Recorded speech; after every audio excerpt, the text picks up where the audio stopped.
तेलंगाना राज्य सरकार ताड़ी ताशक कर्मचारी के कल्याण हेतु हर संभव प्रयास कर रही है। यह बात राज्य के मंत्री श्रीनिवास गौड़ ने उन्होंने बताया कि नीरी नीति के अंतर्गत नगर के नेकलेस रोड में लगभग 10 करोड़ रुपयों की लागत से सरकार द्वारा प्रतिष्ठात्मक रूप से निर्मित किए जा रहे हैं। नीरा कैफ के निर्माण कार्यों का मंत्री ने जायजा लिया।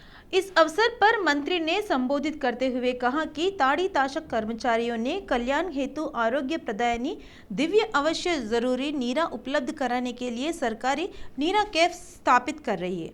सरकार इस कार्य में समर्पित रूप से लगी हुई है। इस अवसर पर उन्होंने नीरा कैफ निर्माण कार्यों को तेज गति से पूरा करने के पर्यटन विभाग के प्रबंध निर्देशक मनोहर को आदेश दिए। उन्होंने बताया कि आगामी अगस्त माह के अंत तक यह कैफे जनता के लिए उपलब्ध हो, ऐसे कदम उठाए जा रहे हैं। इसी प्रकार नीरा के उत्पादन एवं उससे जुड़े हुए उत्पादनों यूनिटों को पूरी गति के साथ पूर्ण किया जा रहा है। उन्होंने बताया कि शीघ्र ही पूरे राज्य भर में नीरा कैफ स्थापित किए जाएंगे। హైదరాబాద్ నది ఒడ్డున ఒక నీరా కేఫ్ని ఇక్కడ ఏర్పాటు చేస్తున్నాం। ముఖ్యమంత్రి గారి ఆలోచనతో త్వరలోనే ఆగస్టులో దీన్ని ప్రారంభించుకుంటాం। దీన్ని జిల్లాల వారీగా విస్తరించి ఒక ఆరోగ్యమైనటువంటి డ్రింక్ను ప్రజలకు అందించాలా, తరతరాలు వచ్చినటువంటి వృత్తిని కాపాడుకోవాలా, మిగతా కార్మికులను కాపాడుకోవాలా, ముఖ్యంగా ప్రజల ఆరోగ్యాన్ని కాపాడాలా అని చెప్పి ఒక ఆత్మగౌరవానికి ప్రతీకగా ఈ నీరా కేఫ్ను ఇక్కడ మేము చేస్తున్నాం। త్వరలోనే ప్రజలకు అందిస్తాం। దీనిలో చాలామంది శాస్త్రవేత్తలు, న్యూట్రిషన్ कुतबुलापुर विधानसभा निर्वाचन क्षेत्र में शहरी विकास कार्यक्रम का स्थानीय विधायक केपी विकानंद ने शुभारंभ किया। क्षेत्र के डिवीजन 132 में स्थित गोदावरी होम्स के पास विधायक ने वृक्षारोपण किया। इस उद्घाटन समारोह के पश्चात हरितहारम कार्यक्रम के अंतर्गत विधायक ने पौधे लगाए। इसी संदर्भ में उन्होंने साफ सफाई के कार्य तथा पार्क के विकास कार्यों का निरीक्षण किया। वर्षाकाल करीब आने से नाला निर्माण के कार्यों को तेज गति से पूरे करने के कदम उठाने हेतु वहां उपस्थित अधिकारियों को आदेश दिया। विधायक विवेकानंदा ने कहा कि आज हम जो पौधे लगा रहे हैं उन्हें लगाना मात्र से हमारी जिम्मेदारी समाप्त नहीं होती, उनकी देखरेख करने की जिम्मेदारी भी आप सभी आम लोगों पर है। इस अवसर पर उप आयुक्त मांगतायरु तथा जल आपूर्ति विभाग के अधिकारी आदि उपस्थित थे। ग्रामीण शहरी विकास कार्यक्रम आज हैदराबाद नगर में आरंभ हो गया। इस संदर्भ में वर्ष काल के दृष्टि में रखकर पार्षद सामला हेमा ने अधिकारियों के साथ मिलकर अपने क्षेत्र के अंतर्गत आने वाले सभी नालों को जायजा लिया। यहाँ लगने वाले साप्ताहिक फ्राइडे मार्केट अन्ना नगर में स्थित नालों का निरीक्षण करने के बाद पार्षद ने पत्रकारों तथा स्थानीय लोगों से बात करते हुए कहा कि नालों के अतराफ फेंसिंग एवं सुरक्षा दीवार निर्मित करने की उन्होंने जानकारी दी। उन्होंने स्थानीय लोगों को सतर्क करते हुए कहा कि नाले के आसपास रहने वाले लोग नालों में किसी प्रकार का कोई कूड़ा कचरा न डालें। उन्होंने कहा कि कूड़ा जमने से वर्षाकाल में तकलीफ होती है।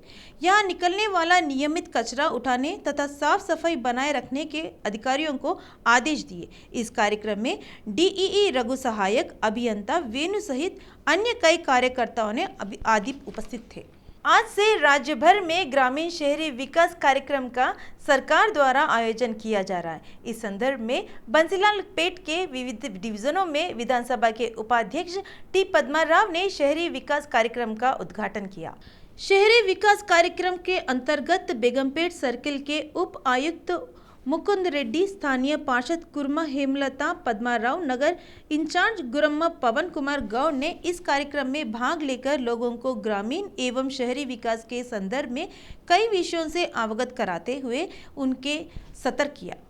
यहाँ शिवरी विकास कार्यक्रम का फिल्म निर्देशक शेखर कमला ने कार्यक्रम का परिचय कराया और उन्हें कहा यहाँ आयोजित कार्यक्रम को संबोधित करते हुए कार्यक्रम का शुभारंभ भी किया। इसी मौके पर उन्होंने जनता को संबोधित करते हुए कहा कि वर्षाकाल को ध्यान में रखकर सभी लोग अपने आसपास के इलाकों को स्वच्छ एवं साफ रखना चाहिए और यह जिम्मेदारी यहाँ रहने वाले सभी लोगों की है। उन्होंने कहा कि स्वास्थ्य जीवन के लिए सफाई बहुत ही मुख्य है। हैदराबाद नगर के चारमीनार स्थित भाग्यलक्ष्मी माता के कांग्रेस पार्टी के नेता भट्टी विक्रमार्क तथा पूर्व सांसद वी हनुमंतराव ने दर्शन कर वहां विशेष पूजा अर्चना की। पूजा के उपरांत नेताओं ने बताया कि कांग्रेस पार्टी की नेता श्रीमती सोनिया गांधी कोरोना संक्रमण से शीघ्र मुक्त होकर स्वस्थ हो जाए, यह कामना करते हुए उन्होंने मां भाग्यलक्ष्मी की पूजा की है। वी हनुमंतराव ने बताया कि श्रीमती सोनिया गांधी ने शीघ्र स्वास्थ्य लाभ के लिए आज कांग्रेस पार्टी द्वारा पूजा अर्चना कराई गई है। उन्होंने इस अवसर पर बताया कि तेलंगाना राज्य के सपने को साकार करने वाली नेता श्रीमती सोनिया गांधी ही है। उन्होंने कहा कि श्रीमती सोनिया गांधी का स्वास्थ्य सदा बेहतर एवं स्वस्थ रहे, इसलिए पार्टी के हर एक नेता ने कामना की है और माता से प्रार्थना की है। इस अवसर पर भट्टी विक्रमार्क ने कहा कि भारतीय जनता पार्टी प्रदेश अध्यक्ष बंडी संजय द्वारा की गई टिप्पणियों बहुत ही हास्यास्पद है। उन्होंने बताया कि जब बंडी संजय का जन्म ही नहीं हुआ था, उसके पूर्व से ही कांग्रेसी नेता भाग्यलक्ष्मी माता के दर्शन कर पूजा अर्चना करते हैं। उन्होंने कहा कि भाग्यलक्ष्मी माता मंदिर ने बंडी संजय को कुछ लिखकर नहीं दिया है, कहकर उनका उपहास उड़ाया। तेलंगाणा प्रजल आकांक्षल्नि दशाब्दाल कोरिकल्नि मन्निंची तेलंगाणा राष्ट्राన్ని నిజం చేసినటువంటి ధీరోదాత్తురాలు అఖిల భారత కాంగ్రెస్ కమిటీ అధ్యక్షురాలు శ్రీమతి సోనియా గాంధీ గారికి కరోనా కోవిడ్ ఎఫెక్ట్ అయిందని, దాని వలన అనారోగ్యానికి గురయ్యారని తెలిసి రాష్ట్ర వ్యాప్తంగా ఉన్నటువంటి తెలంగాణ ప్రజానికం మొత్తం కూడా నిన్న ఆవేదన చెందాం। माधवपुर स्थित शिल्पारामम में गुजराती हस्तकला हाट को उद्घाटन समारोह बहुत ही भव्य एवं अनोखे रूप से संपन्न हुआ। यही शिल्पारामम के मुख्य द्वार पर कलाकारों ने तथा हस्तकलाकारों ने ढोल ताशे बजाते हुए इस हाट को शुभारंभ किया। इस उत्सव मेले में 70 से अधिक हथकरघा कलाकार, 40 डांडिया गरबा रास के कलाकार, पेरिनी, कुचिपुड़ी आदि नृत्य कलाकारों ने भाग लेकर गुजरात परंपराओं के उत्पादों को प्रदर्शित किया। इसमें कई कलाकार आदि उपस्थित थे। विशेष रूप से यहाँ किचड़ से कलाकारी, जरी एवं जरदोजी, सानिया वस्त्र, चनिया चोली, धातु कार्य के सामानों उत्पादों आदि को प्रदर्शित किया गया। यह सभी गुजराती परंपरा के सामान सैलानियों तथा हॉट में भाग लिए कला प्रेमियों को काफ़ी आकर्षित किया। यहाँ पर इस संदर्भ में गरबा, डांडिया, पेरनी आदि नृत्य प्रदर्शित किए गए। इस अवसर पर शिल्पारामम के विशेष अधिकारी किशन राव सहित अन्य कई लोगों आदि उपस्थित थे। जुबली हिल्स रोड नंबर 36 में स्थित अमनीशिया पब मामले के अंतर्गत मामले ने एक महत्वपूर्ण मोड़ ले लिया है। पीड़िता ने वहां स्वयं आगे आकर अपने साथ हुए अन्याय की स्पष्टीकरण दी। उस बालिका ने अपना स्टेटमेंट देते हुए बताया कि उसके साथ दुष्कर्म किया गया है। गत दिनों 28 मई के दिन वह लड़की अमनीशिया पब में आयोजित एक पार्टी में गई थी। उसने बताया कि शायद 5 बजे के समय कुछ अज्ञात युवकों ने उसके साथ जबरदस्ती करते हुए कार में वहां से ले गए और रात 7 बजे जुबली हिल्स के पास उसे उन लोगों ने छोड़ दिया। उस लड़की ने अपने स्टेटमेंट में बताया कि उसके साथ कार में ही कुछ युवकों ने मुंह काला किया है। पीड़ित लड़की ने यह भी बताया कि उस रेस्टोरेंट में अपने कॉलेज मित्रों के साथ वह पार्टी करने गई थी। उसी दौरान कुछ युवकों ने उसके साथ जबरदस्ती करते हुए बेंज कार में सवार कर रेस्टोरेंट से बाहर लेकर चले गए। उसने बताया कि बेंज कार में ही उन युवकों ने उसके साथ दुष्कर्म किया। इसके पश्चात वे युवक उसे पब के समीप ही छोड़कर फरार हो गए। उस लड़की ने बताया कि अपने साथ घटी घटना की जानकारी उसने अपने पिता को दी है, जिसके तहत वह पुलिस में शिकायत दर्ज कराए है। तेलंगाना राज्य सीमावर्ती प्रदेश कर्नाटक में एक भीषण सड़क हादसा हुआ। यहाँ कुलबर्गी जिले के कमलापुर के समीप एक सड़क के किनारे खड़ी लॉरी को एक निजी बस से टक्कर मार दिया। इस दुर्घटना में 7 यात्रियों की मौत हो गई। घटना के प्रत्यक्षदर्शियों ने बताया कि निजी बस ने लॉरी को टक्कर मारने के पश्चात पलटकर उलट गिर गई, जिससे वहां अचानक आग की लपटें निकल गई। इस हादसे में बस पूरी तरह जलकर राख हो गई। आग की लपटों में फंसे 4 लोगों की घटनास्थल पर ही मौत हो गई, जो जिंदा जलकर राख हो गए, और 3 लोगों की अस्पताल ले जाते समय रास्ते में मौत हो गई। यह बस गोवा से हैदराबाद आ रही थी। इसी दौरान यह घटना घटी। इस हादसे में मारे गए सभी लोग हैदराबाद निवासी होने की पुलिस ने संभावनाएं व्यक्त की है। इस हादसे के समय बस में 35 लोग सवार होने की भी जानकारी मिली है। 12 लोगों को स्थानीय लोगों ने मदद कर बचाया। यह घटना आज प्रातः घटी।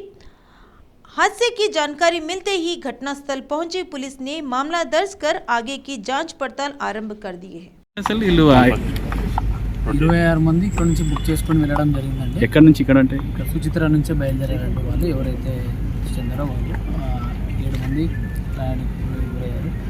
వాళ్ళు మళ్ళీ నిన్న రిటర్న్ అక్కడి నుంచి బయలుదేరారు. అర్జున్ కుమార్ అనే ఫ్యామిలీ వాళ్ళ పాప బర్త్డే కోసం గెట్ టుగెదర్ కోసం వెళ్ళడం జరిగింది సార్.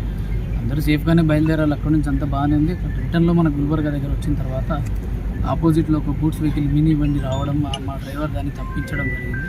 ఆ పక్కనే కలవట్టు ఉండడం వల్ల టైర్స్ దాన్ని ఢీకొనడం జరిగింది. టైర్స్ బస్టాయి, మంటలు రాచుకోవడం, డీజిల్ ట్యాంకర్కి తగిలి ప్రమాదం.